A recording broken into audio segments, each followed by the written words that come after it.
Bizim de işte önümüzdeki hafta sonu 21-22 Haziran'da yine Kürt meselesinin demokratik yollarla çözümü konusunda yapılan tartışmalara katkı sunması açısından bir toplantı hazırlığımız var. Ancak bizim yapacağımız toplantının önceki toplantılardan farkı, burada biz özellikle 21 Haziran günü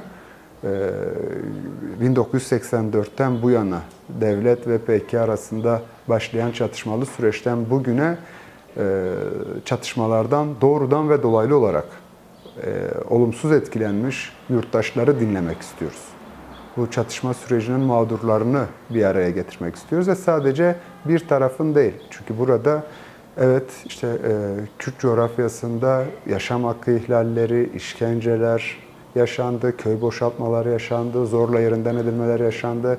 2016 sürecinden sonra olağanüstü halle birlikte kanunluk lehi kararnamelerle yurttaşlar kamu görevinden çıkarıldı. Hapishanelerde hala Kürt meselesiyle bağlantılı bir şekilde yoğun bir şekilde baskı politikaları ve hak ihlalleri yaşanıyor. Bu mağdur kitlesinin yanında bir de Türkiye tarafında işte çocuklarını askerlik yapan işte asker ve polis olarak yaşamını yitiren yurttaşlar var. Bu yurttaşların aileleri var. Yine bu savaştan farklı nedenlerle, bu savaş sürecinden farklı nedenlerle etkilenen farklı bir kesim var.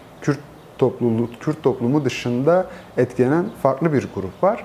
İşte bu iki grubun yan yana gelerek bu savaş sürecinin yaratmış olduğu tahribata rağmen barış ihtimali üzerine konuşmalarını istiyoruz. Öznelerin konuşmasını aslında istiyoruz.